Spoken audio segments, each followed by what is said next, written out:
और काश मेरे मेरे में एक्चुअली उर्दू और हिंदी की इतनी ज़्यादा महारत नहीं है, लेकिन मेरे most of my discussions are mostly in English. कहाँ रहते हैं आप? यूएस में जी रहते हैं? यूएस। जी। ओके। तो ओके। ये स्ट्रीट एपिस्टेमोलॉजी का नाम तो सुना होगा आपने। Street street? एपिस्टेमोलॉजी। नहीं, मैंने नहीं सुना। ये अच्छा, आपका? इनका खास यूट्यूब चैनल है, और ये जहाँ ओके। जाकर मतलब काफी लोगों से, खासकर जो एकदम जिनको समझ नहीं है, जैसे कॉलेज स्टूडेंट्स, उनके पास जाके उनसे सवालात करके, और ज्यादा से ज्यादा क्रिश्चियन लोग सही बात करते हैं, लेकिन एक दो बार मुसलमान मिल उसका जाते उसका लिंक हैं। अगर आप कमेंट में दे दें तो उसको इंशाल्लाह देख लेंगे। पर्सनल पे दे दीजिएगा पहले। जी। और जी हाँ। काफी डिबेट्स भी किए मैंने मुल्हिदों के साथ ऑनलाइन। जबरदस्त। ज्यादा मेरा रिटन होता है, दैट्स लेकिन ग्रेट। मेरे ख्याल से इनका जो मेन प्रॉब्लम है ये हिंदुइज्म में भी, मेरे ख्याल से जो हिंदू लोग हैं उनका जो, ये मैंने नोटिस किया है कि उनका जो लॉजिक का है वो बहुत लैकिंग है। Logic, they lack basic logic in in terms of north pole और साउथ पोल का फर्क है, बस, ज्यादा नहीं है। या यानी उनको अगर हम लोग पूछे कि what are your basic assumptions of reality, वहां से शुरू करें, तो वो भी उनका शायद जवाब नहीं दे पाए। अगर वो हम कहते हैं उनसे कि पूछे, what ever I believe, reality is reality. हाँ सब्जेक्टिव, यानी हम्म। उनका सारा जो है सब्जेक्टिव है, ऑब्जेक्टिव कुछ नहीं है कि हम्म। do you believe in logic, do you believe that you have that truth exists।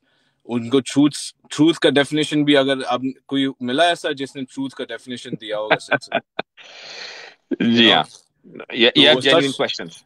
जी हाँ। सच मानना चाहते हैं लोग, लेकिन सच क्या है वो उनको खुद नहीं पता कि सच क्या है, ऑब्जेक्टिव क्या है।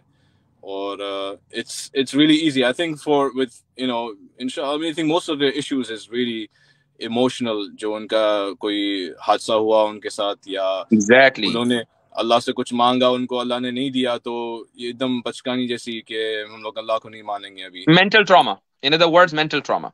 दे Yeah, are affected by mental trauma and then they choose this path. but Okay, चलें। जज़ाकल्लाह खैर, अल्लाह आप सबको बहुत बहुत शुक्रिया, इंशाल्लाह। आमीन आमीन, बारकल्लाह अच्छा फीकुम, थैंक यू। अस्सलाम वालेकुम। हजरत, ये 2 कमेंट मैंने कहा मैं दिखाना चाहता हूँ। ये जी ब्रिजेश हैं, कह रहे हैं मुझसे डिबेट कर लें, तो भाई लिंक पब्लिक है, आप आ जाइए। जी जी, इसी तशरीफ तरीके लाएं से भाई। एक नेहा सचिन है, वो बार बार स्टूडियो फुल दिखा रहे हैं। सिस्टर आप ज्वाइन करती रहें, कोशिश करती रहें, बस हमारे मुसलमान दोस्त हैं, जैसे वो निकलते जाते हैं आप आते जाइएगा। अच्छा, अबू यूसुफ साहब जरा बैक स्टेज छोड़ दें आप, और मैं क्विकली ले रहा हूँ जल्दी जल्दी रिजवान आलम जी, ताकि दूसरे लोगों को मौका मिले। जी हाँ। वबरकातु। सलाम, बिरजीश साहब आ गए हैं, मैं उसके बाद लूंगा जी रिजवान। खैरियत से हैं मुफ्ती साहब? अल्हम्दुलिल्लाह जी भाई, सवाल क्या है आपका? सवाल नहीं है, कुछ नहीं है, बस आमिर भाई को बोलने आया हूं कि आमिर भाई उस दिन एक्टिंग बहुत अच्छा कर रहे थे रोने का। चलें ठीक है, ठीक है, शुक्रिया अस्सलाम बहुत बहुत, वालेकुम। अल्लाह हाफिज, सलाम। अच्छा भाई, हमारे साथ बिरजेश रूदानी साहब आए हैं। अल्लाह ही खैर करेगा जी। जी जनाबे वाला, क्या फरमाना चाहेंगे? अच्छा, मैं आपको सुनाई देता है मैं बोल रहा हूँ? जी जी बिल्कुल सुनाई देता है हमें। अच्छा, तो मैं जानना चाहता था कि आप इस्लाम में जब इंसान मर जाता है तो बाद में उसका क्या होता है? आप हिंदू हैं मेरे भाई, हाँ सनातनी हिंदू। हैं? हाँ हिंदू हूँ। जी। आपके यहाँ क्या होता है, कुछ बताएंगे? वो स्वर्ग या नर्क में जाता है और बहुत अच्छा काम किया होता है, भगवान का भक्त होता है, तो उसको मोक्ष मिलता है। और उसके बाद रीइंकारनेशन नहीं होता? हाँ होता है ना वो। अच्छा, यानी अगला जन्म भी होता है?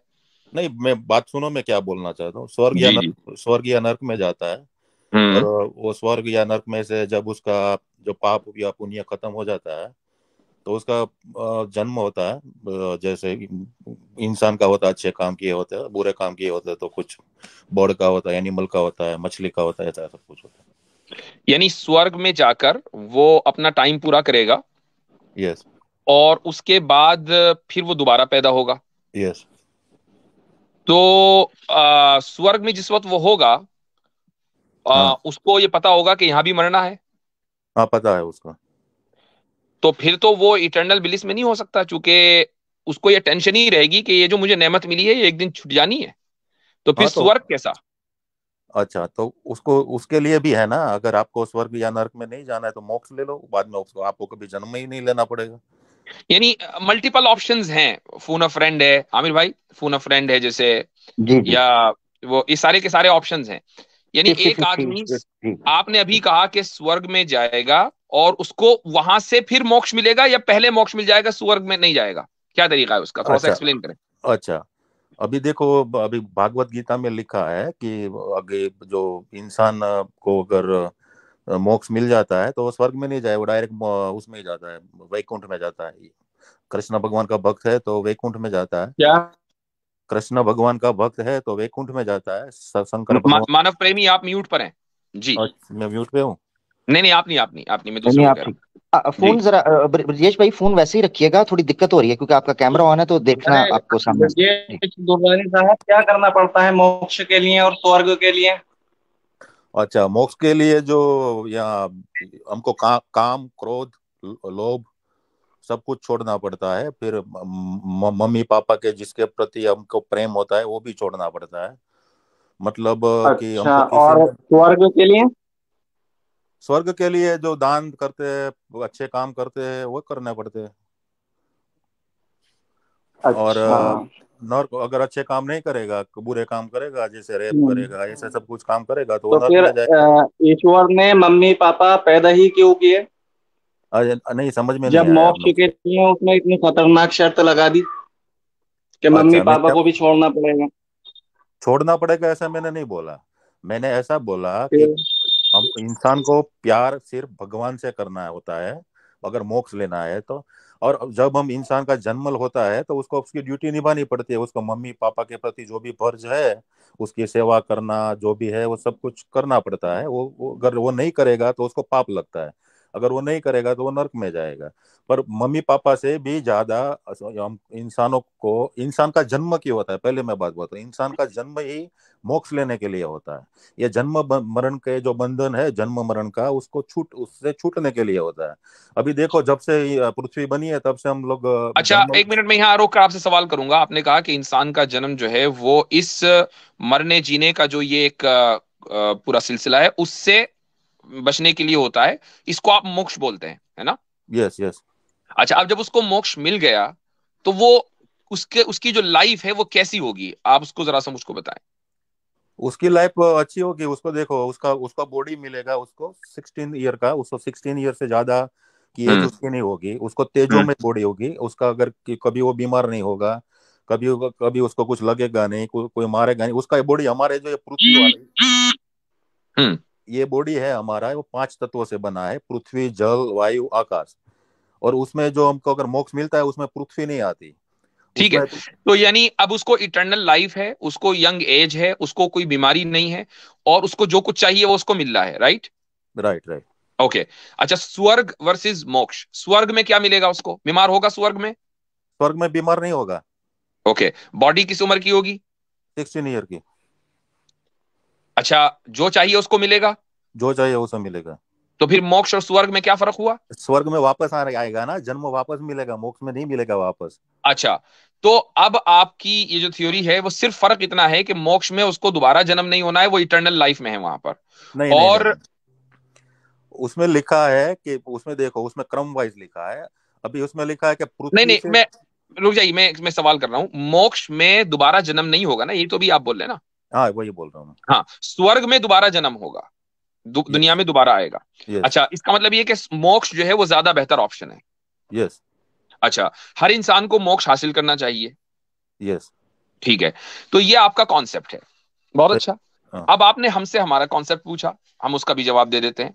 हमारे यहाँ स्वर्ग और जो मोक्ष है ये दो अलग अलग चीजें नहीं है। एक इंसान अगर अपने बनाने वाले की मर्जी पर चला है तो वो जन्नत में जाएगा, जिसको आप स्वर्ग बोलते हैं, और उस जन्नत से वापसी नहीं है, यानी वहां इटर्नल लाइफ है, वरना फिर जन्नत का कोई फायदा नहीं है। सीधा सीधा कॉन्सेप्ट है, दो दो चार की तरह वाजे है।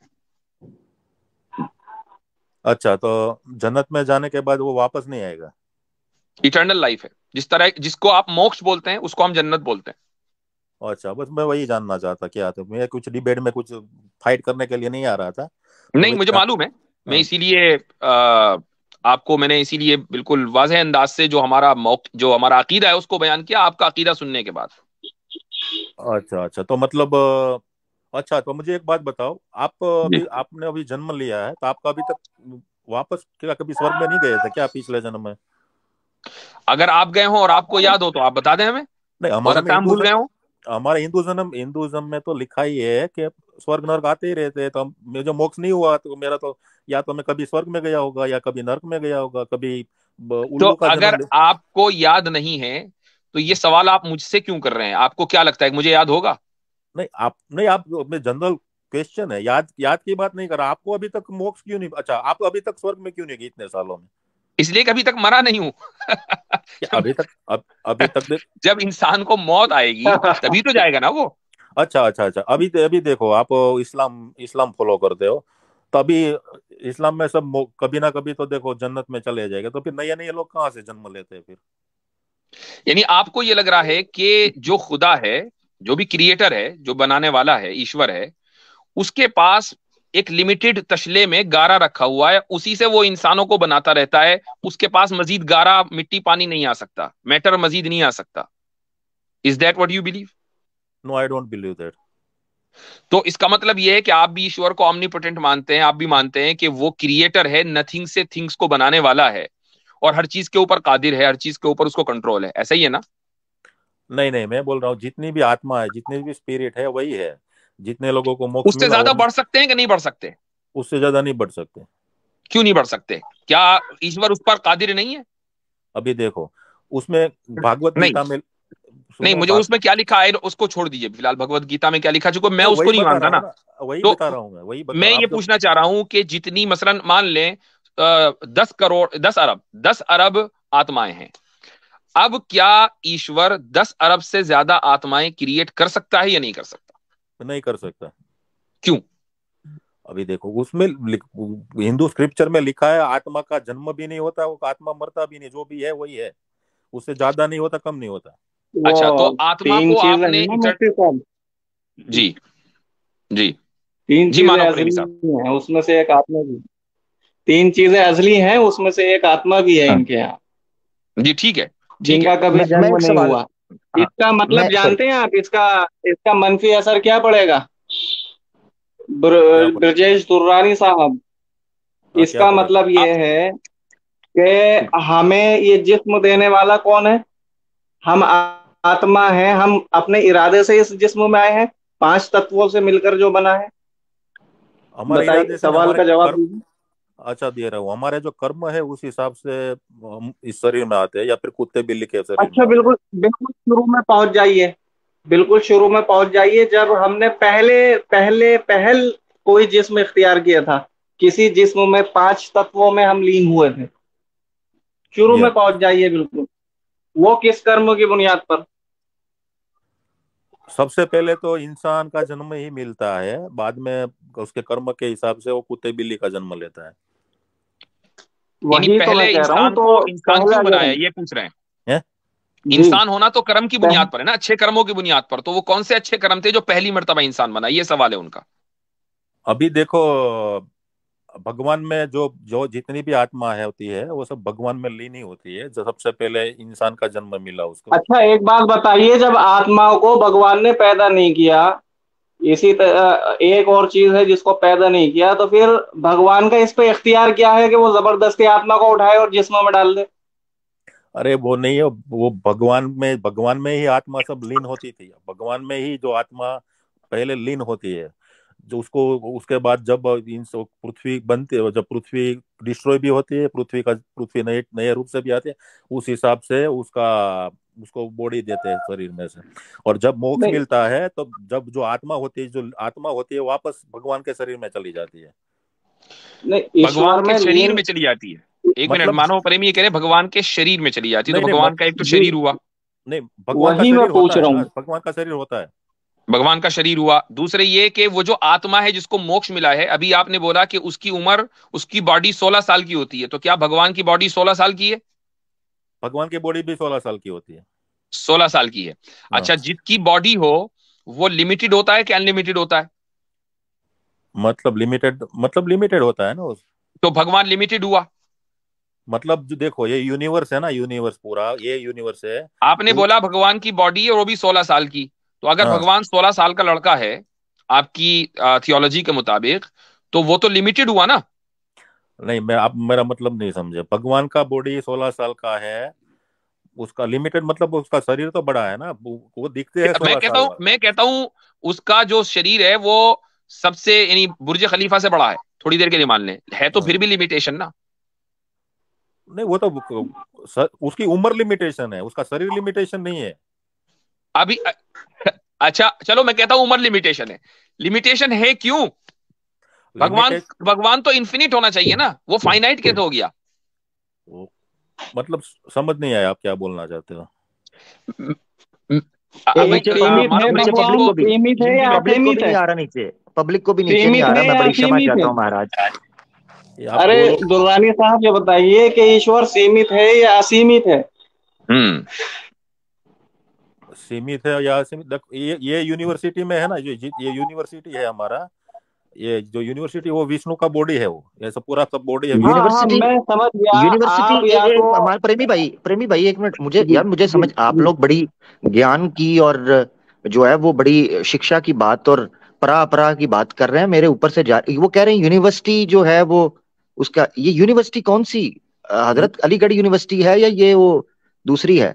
मुझे अरे जरा भाई मैं बता बनारस दीजिए। हिंदू, यू- बनारस हिंदू, अरे भाई मैं अच्छा बनारस हिंदू यूनिवर्सिटी जी। अरे यूनिवर्स बोल रहा हूँ, यूनिवर्स, यूनिवर्सिटी नहीं आपने भाई। नहीं यूनिवर्सिटी ठीक नहीं है, बोला, अच्छा इसलिए बोल गलत हुआ। अच्छा जी भूल से बोल गया, मैं अच्छा, यूनिवर्स बोल रहा ये हूँ। ये विष्णु रूप मानते हैं आप पूरी धरती को? पृथ्वी धरती को नहीं, पूरे यूनिवर्स को। पूरी यूनिवर्स को, पूरे विश्व को विष्णु रूप मानते हैं, फिर आत्माएं कहाँ हैं? आत्मा उसके अंदर है, जैसे देखो हमारे शरीर के अंदर देखो, अभी छोटे छोटे जम्स होते हैं ना, हम्म। वो वायरस होता है, बैक्टीरिया होता है, हमारे शरीर के अंदर नहीं होता, ऐसे ही विष्णु के शरीर में पूरी गीता में जिस विष्णु रूप का वर्णन है वो आप बता सकते हैं मुझे? किसमें? गीता में गीता में विष्णु विराट रूप का रूप का या विष्णु रूप का? मतलब, गीता में विष्णु रूप का गीता में अर्जुन को विष्णु ने, कृष्ण ने अपना विश्व रूप दिखाया था, हाँ दिखाया था। वो कैसा था? वही विराट था। उस वक्त अर्जुन कहाँ था? अर्जुन नीचे था। नीचे था, तो वो विश्व रूप कैसे हुआ? अभी देखो वो उसके अर्जुन बाहर विश्व में था। है या नहीं? हाँ, तो बाहर हो ही नहीं सकता ना, अगर अर्जुन खुद विश्व में है तो बाहर कैसे है? अरे ऐसा, उसको भगवान सब कुछ कर सकते हैं। अब यहाँ पर ये बात आ गई, वही तो सब कुछ ऐसे कैसे कर लिया कि वो बाहर भी है और विश्व रूप भी है?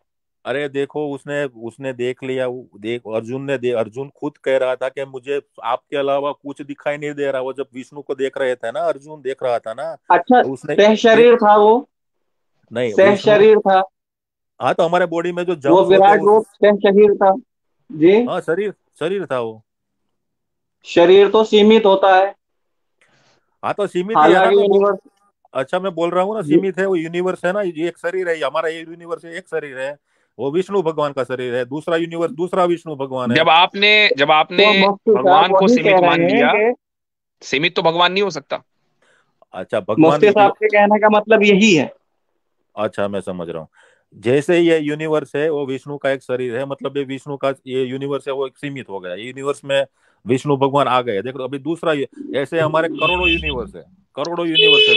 चले 100 करोड़ 100 अरब यूनिवर्स हैं, हाँ और तब भी तो लिमिटेशन तो हो ही ना। अभी देख, आपने बोला कि भगवान सीमित है क्योंकि उसकी बॉडी 16 साल वाली है, तो सीमित तो भगवान हो ही नहीं सकता ना। अभी देखो आपने समझ में नहीं आ रहा, मैंने क्या बोल रहा, 100 करोड़ यूनिवर्स है तो ऐसे 100 करोड़ विष्णु भी है। चलो ये और हो गया, तो इसका मतलब हर विष्णु जो है वो सीमित हुआ। हाँ और उसके उसके ऊपर जो है वो आदि नारायण है, उसके ऊपर वो सबको कंट्रोल करते हैं। जो सबसे ऊपर है, ठीक हाँ, है, जो सबसे ऊपर है वो हाँ, सीमित है कि सीमित नहीं है? मतलब वो जो ये वो सीमित नहीं है। वो सीमित नहीं है। नहीं, अच्छा, और ये जो आत्मा है ये उसी में लीन करती है? हमारी जो आत्मा है वो उसमें सब में उसी में लीन होती है। अच्छा, तो आत्मा किसमें? को मोक्ष नहीं नहीं मिलने के नहीं, बाद, मुफ्ती साहब एक मिनट, किसमें? हाँ, किसमें? सब, पर अरे ब्रह्म में? भगवान में, भगवान में। पर ब्रह्म में? हाँ हाँ, पर पर ब्रह्म। ब्रह्म में जो सबसे बड़ा है। ठीक है, ये एक मिनट, गीता आपने पढ़ी है? पढ़िए। वहां जहां मोक्ष का वर्णन है तो श्री कृष्ण कहते हैं कि आत्माएं मुझ में लीन हो जाती है मोक्ष के बाद में। श्री कृष्ण लो कौन से यूनिवर्स के हैं? यहाँ यहाँ इस यूनिवर्स में है। फिर आपने ये कैसे कह दिया कि पर ब्रह्म में आत्मा लीन हो जाती है? अरे देखो, आप समझ में नहीं आ रहा है। पर ब्रह्म में कृष्ण भगवान है, और कृष्ण भगवान में हम लोग हैं। तो हम कृष्ण में सीमित हो जाए तो पर ब्रह्म में ऑटोमेटिक हो गया ना वो। अभी हमारा हाथ है, ये मेरा हाथ है, ये मेरे शरीर के अंदर है, तो ये हाथ भी मेरा शरीर का हुआ यानी ना। मैं बिरजिश भाई के लिए आसान कर देता हूँ, वो कह रहे हैं हाथी के पाँव में सबका पाँव जी। जी नहीं, ये भी है। और मेरा जो ओरिजिनल सवाल है, जिसको आप सबसे ऊपर कह रहे हैं, क्या क्या उसके लिए क्या लफ्ज बोला आपने? पर भ्रम, राइट? पर ब्रह्म। आदि अच्छा, नारायण मैंने बोला था, आदि नारायण। आदि नारायण, उससे ऊपर कुछ नहीं है? उसके ऊपर कुछ नहीं है। ठीक है। सारी आत्माएं शिव जी के जरिए जो भी जहां जहां सब उसमें लीन हो रही हैं, ठीक है, यस, जिनको मोक्ष मिल रहा है, ठीक। यस, अच्छा, जिनको मोक्ष मिल रहा है उनकी एज 16 साल की है, यस, ठीक। तो जिसमें वो लीन हो रही है उसकी एज भी 16 साल की है। यस। नहीं नहीं नहीं, जिसकी एज 16 साल की है उसकी बॉडी भी फिर 16 साल वाली होगी ना आप समझ नहीं रहे। 16 साल की, भाई? 16 साल की उसकी बहुत एज नहीं है। कंफ्यूजन है दुर्रानी साहब। नहीं, 16 साल की उसकी एज नहीं है। उसका सर, वो दिखने में 16 साल जैसा उसका चलो, दिखने में 16 साल का जो सबसे ऊपर है, जिसमें सारी आत्माएं लीन हो रही हैं, वो दिखने में 16 साल का है। तो आपने मान लिया ना कि वो सीमित है। सीमित कहाँ से हो गया? पूरा जो पूरा पूरा जितना भी यूनिवर्स है वो सब में है। भाई जब फिर वो 16 साल की, फिर 16 साल का कैसे दिख रहा है वो? जब आप उसकी 16 साल लिमिट है ना, एक लिमिटेशन है ना, 16 साल, 16 नंबर लिमिटेशन है। आप ये कह रहे हैं कि ये जो सबसे ऊपर है, जिसको आप जो भी नाम दें, वो 16 साल का दिखता है, तो वो लिमिटेड है। जैसे लिमिटेड होगा एकदम डिस्क्वालीफाई हो जाएगा भगवान होने से। अच्छा, वो लिमिटेड ही है ना, क्योंकि 16 साल से ज्यादा बुढ़ा नहीं होता। वो बुढ़ा होता तो मोक्ष लेने का कुछ मतलब नहीं है उसका। चले ठीक है, आपसे बात करके बड़ा अच्छा लगा। हमारा जो पॉइंट है वो आपके सामने आ गया। वो फिर होता क्या है कि एक ही बात बार बार रिपीट होती रहती है। हमने जो कहना था वो बिल्कुल वाज़ेह अंदाज से कह दिया, हमारी पब्लिक ये समझ गई है। अच्छा, ये अभी मेरा देखिए, सवाल पुनर्जन्म या मोक्ष का जो पूरा कॉन्सेप्ट है दुर्रानी साहब, इस सिलसिले में हमारा साफ मौकिफ ये है कि ये ठीक नहीं है। उसकी वजह यह है कि जब आत्मा अनादि है, हमेशा से है, तो फिर खुदा ने किस इख्तियार से या ईश्वर ने किस इख्तियार से आत्मा को से शरीर शरीर बनाया, और फिर उसके लिए मोक्ष के लिए इतने खतरनाक नियम बनाए कि या तो वो मायावादी बन जाए या सन्यासवादी बन जाए, और पूरी दुनिया को छोड़कर अपने रिश्तेदारों को, माँ बाप को, बीवी बच्चों को, यानी ये समझिए कि कर्म त्यागी बनकर मोक्ष प्राप्त होता है। अगर इसी तरीके से मोक्ष प्राप्त होना है तो फिर हमें यह कबूल नहीं है। हमें वही नजात कबूल है कि जो वालिदैन की खिदमत करके, माता पिता की खिदमत करके, बीवी बच्चों की सेवा करके प्राप्त होता है। जबरदस्त, ज्यादा अच्छा, बिल्कुल। तो उसमें उसमें कहा यानी जी था कि माँ बाप की अगर ये सेवा नहीं कमेंट करते स्क्रीन ना। पे है, ये जरा देखिएगा जी। नहीं नहीं, आपकी मिस्टेक है, आपकी मिस्टेक है। वो गलत गलत गलत बोला आपने। अगर माँ बाप की सेवा नहीं करनी होती तो राम भी सेवा नहीं करते, दशरथ के कहने पर जंगल में नहीं जाते। वो तो सब ड्यूटी निभानी ही पड़ती है। अगर नहीं निभाएंगे तो नर्क में जाएंगे। मैंने क्या बोला था कि मोक्ष लेने के लिए माँ बाप से ज्यादा भगवान को प्यार करना पड़ता है। इसका मतलब यह नहीं है कि माँ बाप की सेवा नहीं करनी है। अगर नहीं देखिए, करनी आप निष्काम कर्म योग का की पूरा दर्शन जानते हैं, निष्काम कर्म योग में क्या होता है? ठीक अच्छा, है। इसी अच्छा तरीके सुनो। से गीता के अंदर जिस संन्यासवाद का या निर्वृत्तिवाद का तस्करा है, वर्णन है, सब जानते हैं कि उसका मतलब क्या है, उसका अर्थ क्या है। अब अगर आप मानव प्रेमी नए साहब, नए थोड़ा सा आप बताइए विद्वान, कि ये जो आपने टर्मिनोलॉजीज बोली हैं, इसका आप मतलब समझा दें। बहुत से लोग नहीं जानते, हम यानी हमारे ऑडियंस में। हाँ जी जी जी जी, संन्यासवाद तो ये है कि सारी दुनिया को छोड़ करके बस तपस्या में मगन हो जाए, लीन हम्म, हो जाए। बहुत से लोग कपड़े भी छोड़ देते हैं, इसी वजह से आपने जी नंग साधु देखे होंगे। निष्काम जी कर्म हाँ। योग का भी तो लगभग यही मतलब है। अब ये बात हो गई कि जिन लोगों ने सन्यास ले लिया, ब्रजेश साहब, क्या उनको मोक्ष प्राप्त होगा या नहीं होगा? वो तो ठग भगत होगा तो नहीं होगा। संन्यास लेने से मोक्ष मिलना ऐसा जरूरी तो नहीं है। सन्यास लेने वाला अपने माँ बाप की खिदमत नहीं कर रहा है, दुनिया में उस तरीके से नहीं रह रहा है जिस तरीके से रहना चाहिए, दूसरों की खिदमत, वो तो जंगल में अकेला कपड़े वपड़े उतार के पड़ा है, उसको तो कोई ड्यूटी करनी नहीं है, तो फिर उसको तो मोक्ष प्राप्त नहीं होना चाहिए ना। उसको मोक्ष में, अभी देखो पहली बात तो मैं आपको मैं डिफरेंस दिखाता हूँ, मोक्ष स्वर्ग में और दुर्रानी साहब एक बात और के आप पुरुषार्थ के बारे में तो जानते होंगे। हाँ जानता हूँ। जी, पुरुषार्थ से क्या हासिल होता है आप बताइए। पुरुषार्थ से देखो, अभी आप पुरुषार्थ मेडिकल कॉलेज में है, पुरुषार्थ करते हो तो आप डॉक्टर बन जाओगे, नहीं करोगे तो नहीं बनोगे। नहीं नहीं नहीं, मेरा मतलब वो नहीं है। आप जो है मेडिकल में ले गए, आप ये बताइए अपनी यूनिवर्सिटी, वो जिंदगी में यूनिवर्सिटी क्या से पुरुषार्थ प्रेमी भाई, वो करना है। यूनिवर्सिटी से कॉलेज में आ गए हैं जी। जी नहीं, जी पुरुषार्थ मतलब मेहनत करना, उसको पुरुषार्थ बोलते हैं ना आप, वही पुरुषार्थ का मतलब है ना। नहीं, अच्छा कितने चरण हैं पुरुषार्थ के? उन चरणों पे आज का समाज अगर किसी को मोक्ष चाहिए तो चल रहा है। अभी मोक्ष का बारे में तो गीता में आपको तो पता है, अभी आप बोल रहे थे वही, इसके वही करना पड़ता है मोक्ष लेने के लिए। वही वही वही मैं कह रहा हूँ कि इतने खतरनाक खतरनाक नियमों का पालन होकर के अगर मोक्ष प्राप्त होता है कि दुनिया छोड़नी पड़ेगी हमें, अगर दुनिया छोड़नी होती तो पुनर्जन्म आपकी आइडियोलॉजी के मुताबिक होता ही क्यों? अभी ये देखो, इसी वजह से अच्छा, हुआ। अब मैं अब बात को कंक्लूड करता हूं, क्योंकि बहुत देर हो गई है। ब्रजेश रुदानी साहब, आप मुझे बड़े अच्छे बंदे लगे। मैं आपको सीधी सीधी बात कहता हूं कि इस्लाम का जो पैगाम है ना, वो क्या है कि एक अल्लाह को मानना है, उसके नीचे कोई खुदा नहीं है, उसके ऊपर कोई खुदा नहीं है, बस वही है, उसके अलावा कोई नहीं। उसने इंसान को कुछ तालीमात दी हैं, कुछ गाइडेंस दी हैं। उन गाइडलाइंस में जिसको आप सन्यासी होना कहते हैं वो बिल्कुल नहीं, उसकी कोई गुंजाइश नहीं है। ये इस्लाम का ऐलान है कि ला रहबानियत फिल इस्लाम, कि इस्लाम में रहबानियत यानी सन्यासी बन जाने की कोई हैसियत नहीं है। हमारे यहाँ नजात, जिसका तर्जुमा आप लोग मोक्ष कर देते हैं या अंग्रेजी में उसको साल्वेशन बोलते हैं, वो उस वक्त होगा जबकि आप इस दुनिया में रहकर, लोगों के दरमियान रहकर, फैमिली वाला होकर, बिजनेस वाला होकर या मुलाजमत वाला होकर खुदा की मर्जी के मुताबिक अपनी जिंदगी गुजारेंगे। एक आपको एक ही जन्म मिलेगा इस दुनिया में। उस आप पैदा हुए, उसके बाद अपने वक्त के ऊपर आपको मर जाना है। मरने के बाद आपके अमल और आपके अकीदे की बुनियाद पर कि आपने क्या अकीदा रखा खुदा के ताल्लुक से, आपको जज किया जाएगा खुदा के जरिए कयामत के दिन। अगर आपने अच्छे अमल किए होंगे और अच्छा अकीदा रखा होगा, दुरुस्त अकीदा रखा होगा, तो हमेशा हमेशा के लिए जन्नत में जाएंगे। इसी को हम सॉल्वेशन बोलते हैं। और अगर आपका अकीदा दुरुस्त नहीं होगा, अमल यानी जिसको कर्म आप लोग बोलते हैं खराब होगा, तो आप जहन्नम में जाएंगे। जो अब इसका मतलब ये कि आपको मोक्ष प्राप्त नहीं हुई, आपको साल्वेशन नहीं मिला।